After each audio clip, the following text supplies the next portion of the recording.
Hello everyone, this is me, Nomaren, and this is my channel, It Pays to Fear God. This is where we learn about God, His beloved Son Jesus Christ, and their kingdom purpose, the three most important subjects that we can ever learn about, talk about, or discuss in the entire Holy Bible, according to John chapter 17, verse 3.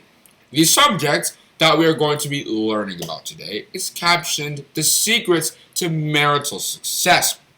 However, before we get started, I would first of all recommend that you watch my video Should You Get Married, because that is like a prequel to this video and it will help you understand some of the concepts to the things that we're going to be discussing today. And please try to subscribe and click the notification bell to be notified when we make future uploads. Anyway, to the tune.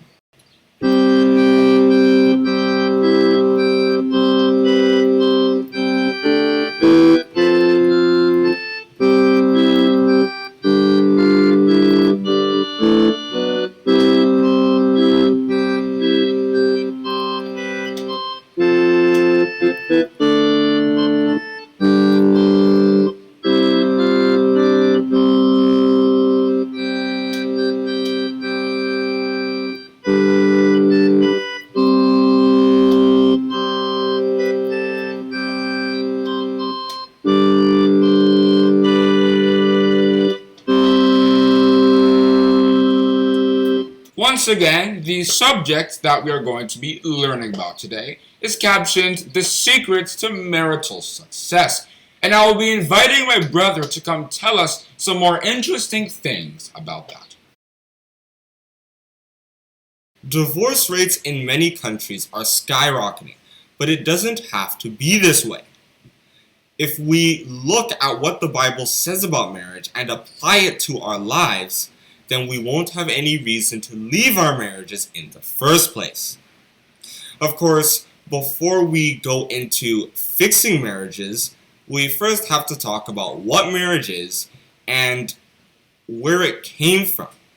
Marriage is essentially the union between a man and his wife, or wives. Marriage is driven by romantic love, but the two are not the same. Marriage is simply the framework for which romantic love can happen, so we can prevent things like immorality. The whole idea is that marriage is supposed to organize the various ways that people can feel such love and set rules for it. And that was what God had in mind when in Genesis chapter 2 verse 18 he said that Adam needed a companion. He could see the future, and he knew that Adam would want someone who looked like him to be his companion. And so in verses 21 to 23 of that Genesis chapter 2, God created that being by putting Adam to sleep, taking a rib out of him, and forming that into the first woman, Eve. That was how marriage was created. Adam obviously loved Eve when he saw her, and the two became married. But in Genesis chapter 3 verse 16, God had to tweak the marriage arrangement a bit after Adam and Eve had sinned. He told Eve in verse 16 that she had to obey her husband now, which means that God could see the future, and he knew that Eve was going to have trouble with spiritual matters because of what she had done. And so God, knowing that, said that the man could guide her in spiritual matters. And since marriage directly came from God, a representation of the relationships that God has in heaven with the angels and with Jesus, marriage is spiritual, and therefore a woman needs to be guided on this spiritual thing by men. But knowing where marriage started and where it came from and what it isn't going to really help us figure out how to fix the problems we might have with it. So now it's time to explore just how God feels about this practice. You see, God is the creator of marriage, as we've seen before. So we have to listen to his rules on it. Just like if someone wants to compete in the Olympics, they have to follow the IOC's rules because they are the ones who created the idea of this international sporting competition. So, we have to look through the Bible and examine some of the laws that God has put there concerning marriage. And the biggest one is that we just cannot leave it. Once we have married a wife, or once we have married a husband, that is our partner for life. We cannot commit adultery, according to Exodus chapter 20, verse 14, and Deuteronomy chapter 5, verse 18. And we cannot divorce, according to Matthew chapter 5, verses 31 to 32, because God sees it as you guys are still married, even if you both don't think so. And so, if we want to obey God's law, then we have to love the person we're with, so we don't end up divorcing and breaking God's law. And we can take some inspiration from the Song of Songs, or Song of Solomon. You see, the Song of Solomon is a story about two lovers who just loved being together, and they constantly praised each other. For example, in Songs chapter 2, verse 3, the woman said that, like an apple tree is among the trees of the forest, my lover is like that compared to all the other men out there.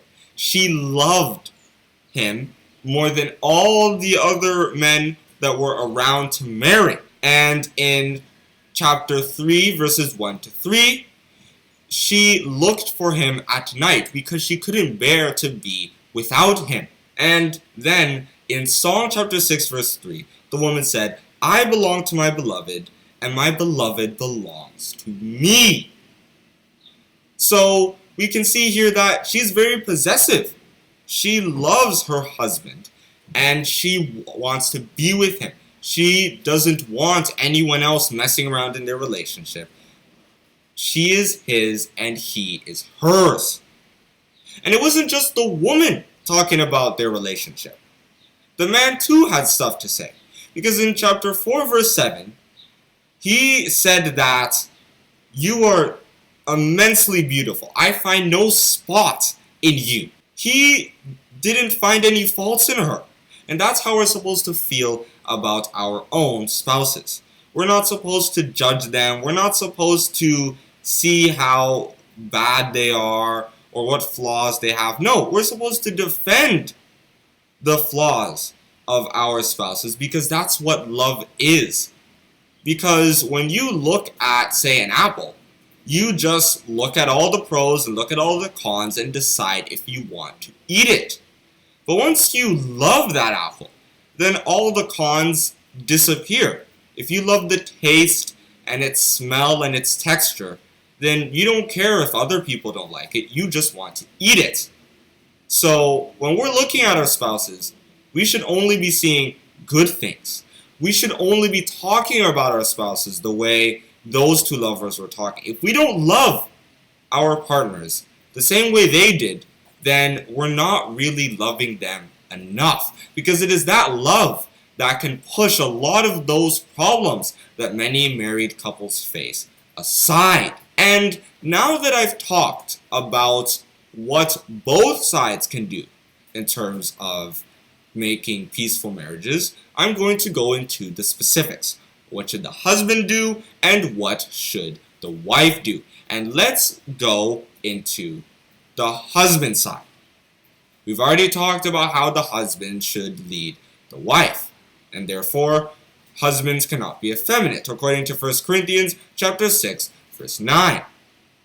We should not be like King Ahab, who was not only a wicked person, according to 1 Kings chapter 16, verses 30 to 33, but he also failed to stop Queen Jezebel in 1 Kings chapter 21, verses 7 to 15, from bribing some people to lie about Naboth and have him killed so that he could have Naboth's vineyard. He couldn't stop his wife from doing something that he wasn't interested in doing. However, just because we're supposed to lead our wives doesn't mean that we should then oppress them.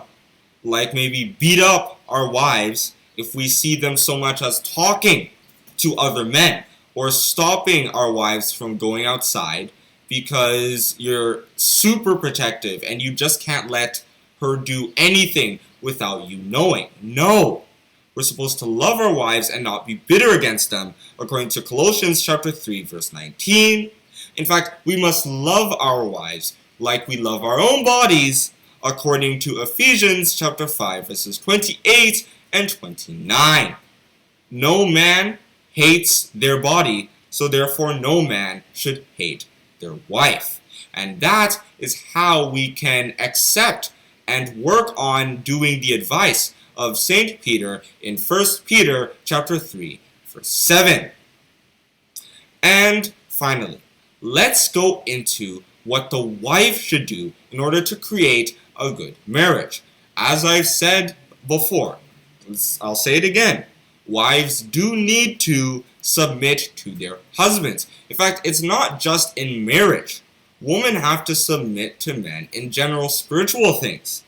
Like, for example, in 1 Corinthians chapter 11, verses 3 to 7, St. Paul said that women have to keep their heads covered in the church.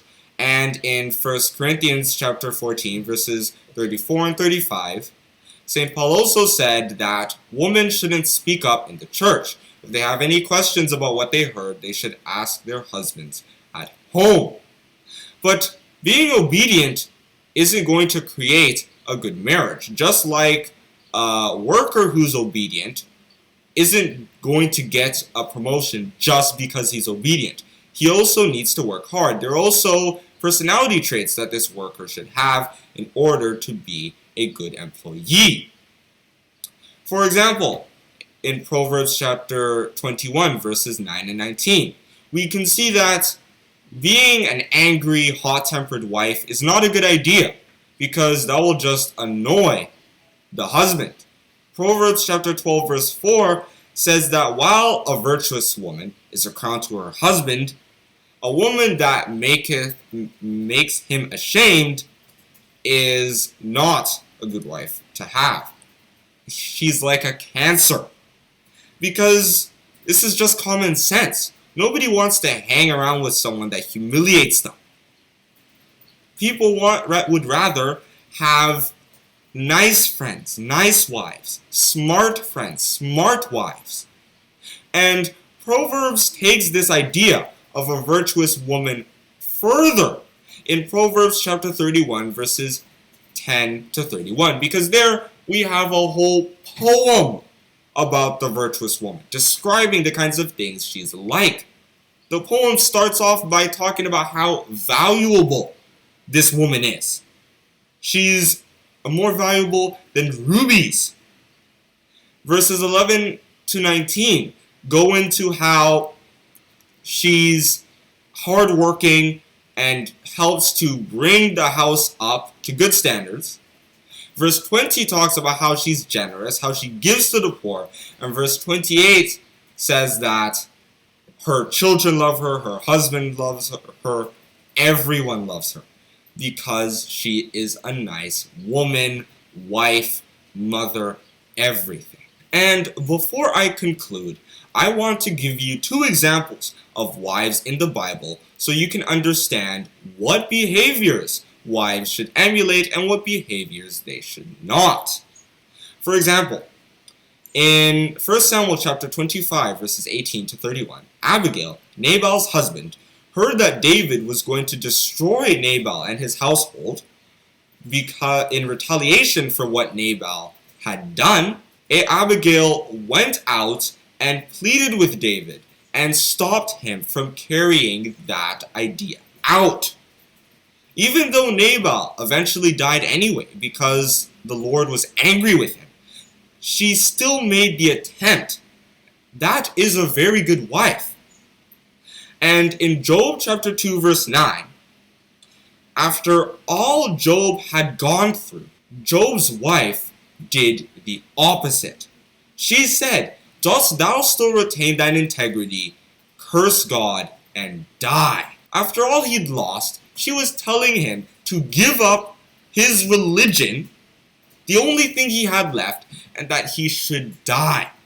What kind of wife is that? In conclusion, obtaining marital success is not a difficult task as long as we follow the rules. These rules on marriage will not only allow couples to have happy, peaceful marriages, but it will also allow them to get the various blessings of God that come with that. And that is the end of my talk on the secrets to marital success. Thank you for listening. And that, my viewers, is the secrets to marital success. Like I said in my former video, which I recommended you watch, should you get married? Finding a wife isn't a bad thing. Whoso findeth a wife findeth a good thing, and obtaineth favor from the Lord. If you read Proverbs chapter 18, verse 22. Marriage is an absolutely fantastic institution that God set up for mankind. He knew that it would be a great opportunity, an environment for a man and a woman who love each other to come together and live the rest of their lives in not only peace and happiness, but are also ensuring themselves eternity, life of eternity in the end. However, just as how, like I said before, how we're playing backgammon, just as how we're playing checkers, or whatever game it is, with marriage, there are rules to it. And God did not set up those rules so that a man can rule a woman, so that a woman has to give reverence and generally submission to a man. No. God knew that both of them are complete when both of them are together. And as a result, he put certain rules with a pilot and a co-pilot, with a driver and a passenger, so that everything can go smoothly. Marriage isn't oppression. Marriage isn't abuse. But marriage is a very fantastic relationship that a man has with a woman. Same goes in heaven, spirit to spirit. To conclude this episode, I once again have a tune that some of us might enjoy.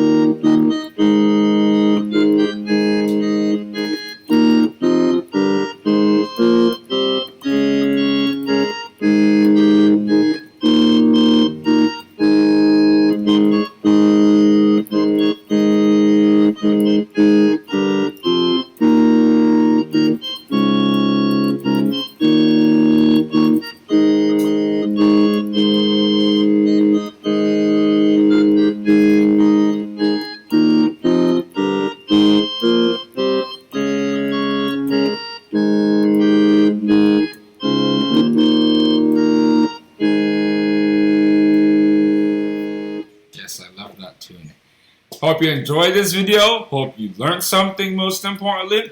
Please try to subscribe, share this video, and if you have any questions about the secrets to marital success and peace, I recommend putting them in the comments below, and we will try to be as updated and frequent as possible. Because marriage is not a bad thing. Marriage is a fantastic thing. But it can only be fantastic when we acquire the rules that God has set up, live by those principles, and keep those ones to the end. Thank you for listening.